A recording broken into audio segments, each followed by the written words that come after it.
The increase in gun and gang-related crime in Saint Lucia is cause for serious concern, says Deputy Prime Minister Hon. Ernest Hilaire.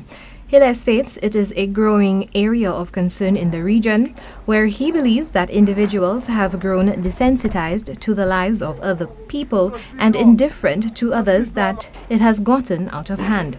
He notes at present there are many ongoing conversations with the Royal Saint Lucia Police Force. Our role as government is to sit to the police and say to them, what are your strategies? What do you need from government?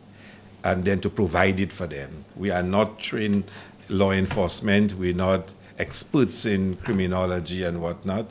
So we don't design and develop strategies for them. But they have to come up with it, and they have to ask for the resources, and we have to find a way to provide as much as we can. Despite this, Hilaire noted that there is no single approach when tackling the issue that is crime.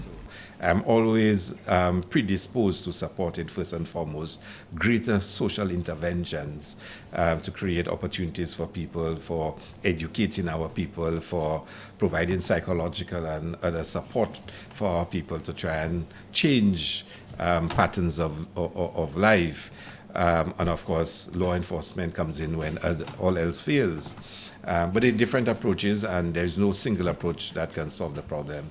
All the approaches must come to bear, from the church to the law enforcement to the social agencies. All of us must work to make sure we address this problem. Minister for Equity, Social Justice and Empowerment, Hon. Joachim Henry, notes the importance of the Community Alliance. Though it is new, he notes the issue of crime and deviant behavior is one that should concern us all.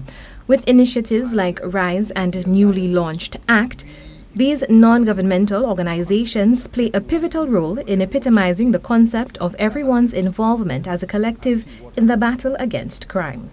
Certainly we have a problem on our hands across the region in terms of gun violence, deviant behavior, and all sorts of, behavior that makes it uncomfortable for the average citizen. So the Alliance coming together, the support of the government again, is to bring all of the individuals with capacities, with competences that can help respond in different ways. They all are together discussing the issues, advising government, designing programs. And the more persons that are able to contribute to the design of responses in communities that we believe that has the tendency to become that way, is the better for us. Last Wednesday, the U.S. Embassy in the Bahamas issued a security alert warning Americans who plan on traveling to the country. Since the start of 2024, Nassau has recorded an alarming 18 murders. Hilaire notes these problems beg the question, what is going on not only in Saint Lucia, but in the region as well? Hilaire says the issue weighs heavily on the back of his mind in the hopes that Saint Lucia does not suffer a similar fate.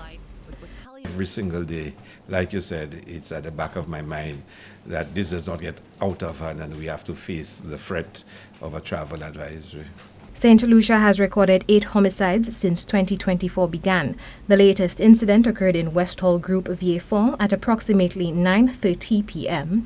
on Sunday, January 28th. For Choice News Now, I am Chelsea Austinay.